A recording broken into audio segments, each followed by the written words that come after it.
What's spicy, tangy, and sweet, and very versatile to eat? If you guessed pudina chutney, that's the wrong answer.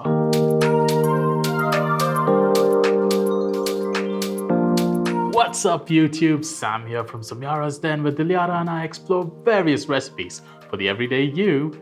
And today we're making tomato sambal. Now this isn't a traditional sambal that you get in Southeast Asia. This is something with a bit of a desi twist that my mom used to make, and it couldn't be easier. Here's what you'll need. 6 medium-sized tomatoes, chopped, 2 medium-sized onions, chopped, 2 green chillies, cut into pieces like this, a small piece of ginger, and 5 to 6 garlic cloves, also finely chopped, 1 sprig of curry leaves, a teaspoon of mustard seeds, a teaspoon of urad dal, 1 teaspoon of sugar, a pinch of turmeric, and 2 tablespoons of oil. I'm using sunflower oil. And of course, salt to taste. Take a medium-sized kadai and pour the oil into it. Let the oil heat up for a bit and then season the mustard and urad dal in it.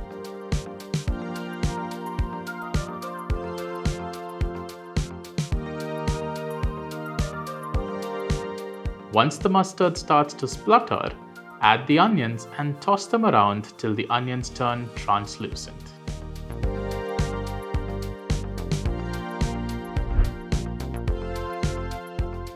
They look about translucent enough right now.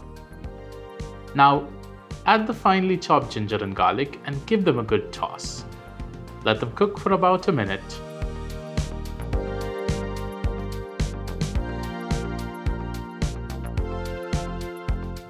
Toss in the turmeric powder and then the curry leaves and give them a good mix.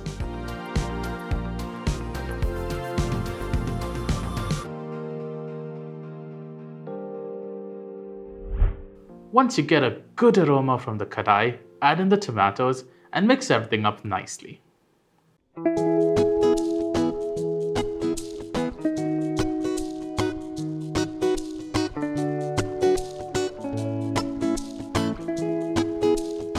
Add in your teaspoon of sugar. This helps break down the acidity of the tomatoes. Next, add the chopped chilies and give them a good mix. Pour a little water in there and add salt to taste. Mix it all up, pop the lid over, and then let it cook on a low to medium flame for about 20 minutes. 20 minutes later and our tomato sambal is ready. If you want to thicken it a bit more, go ahead and turn the heat up to full flame till it reduces to a thickness of your liking. But for me, this is simply perfect. You can have your tomato sambal with pretty much anything. It goes really well with dosas, idlis, rice, and even bread. I'm enjoying mine with some lovely vegetable rice. Oh, the smell is divine. You can taste all the little hints of the onions, the pungentness from the mustard, the ginger garlic over there. Now remember, we used fresh ginger garlic over here. If you use the ginger garlic paste, you get a very different taste to it, so try to avoid doing that. As much as possible, use fresh ginger and garlic. Oh, takes me back to my childhood. We hope you like this recipe, and if you want to make an easy vegetable rice to go with this really well, check out this video over here. For now, I'm Sam, signing off.